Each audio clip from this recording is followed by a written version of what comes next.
is what we're making. A nice simple little 4-claw setting. This is a 4mm stone. For this setting, the stone is the same diameter as the chenier, or the chenier is the same diameter as the stone. In this case, 4mm outside diameter. So this stone is 2.35 millimeters high, so I'm going to cut a piece of chenier 3 millimeters.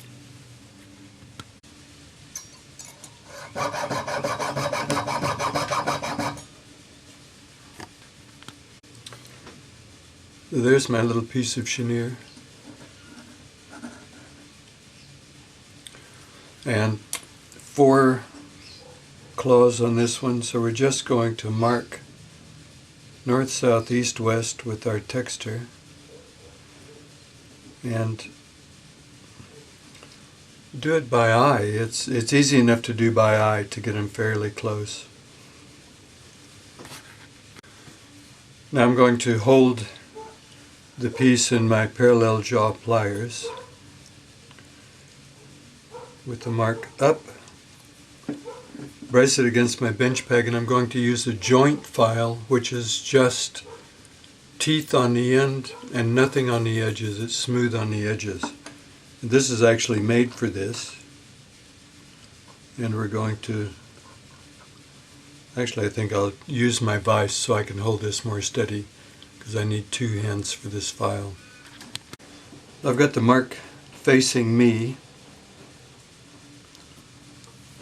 so that I can see it, and I'm going to put my thumbnail on the metal so that when I file, the file will stay in place.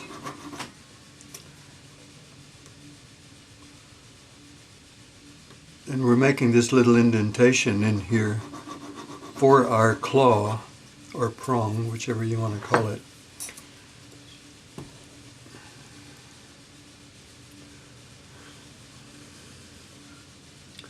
See that little groove? So make 4 of those, and then we'll put our wire, our 1mm wire in place, and use wire to hold it. For the claws, I'm using 2 pieces of 60mm long 0.9 diameter wire. Now we're going to take 1 piece of our wire and bend it so that there's a 4mm loop on the end, and that's because that's the size of our chenier, and if it's the right size, we'll be able to just slip it over the chenier into the grooves and it'll stay. So for this one, I'm just going to do this set, then I'll bend another one and put it in place and do it. So make sure this fits nice and snug and that it touches the whole length of the chenier. And we're not too worried about the length of our claws because we'll just cut this part off. So as long as it's sticking past the end of the chenier, it's good. Spring tension is holding the wire in place, and the groove that we cut in the chenier is helping. So I'm just going to place 1 piece of hard solder on each side, and I'm going to see if I can get away without using binding wire to hold this together. Oh, our regular old neutral flame.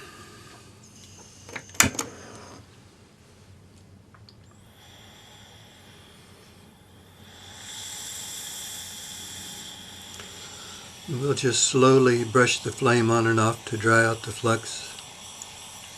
That way the solder will stay in place.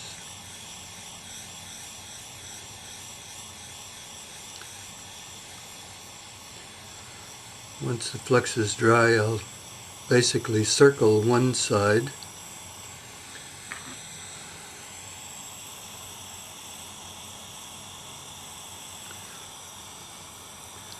until the solder flows.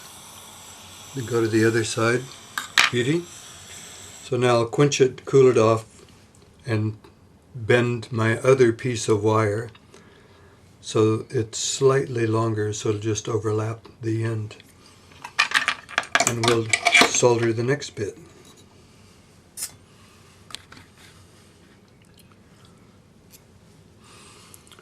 Have a look after you've soldered it. Make sure that it's a nice solder join, and then put the other piece on.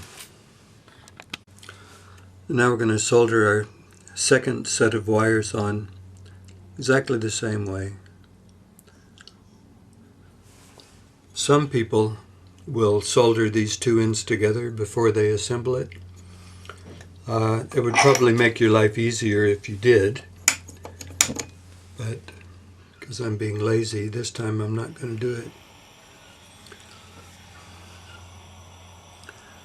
And just make sure that your wire is in the groove, in the chenier, and if it is, then it'll be a perfect solder join.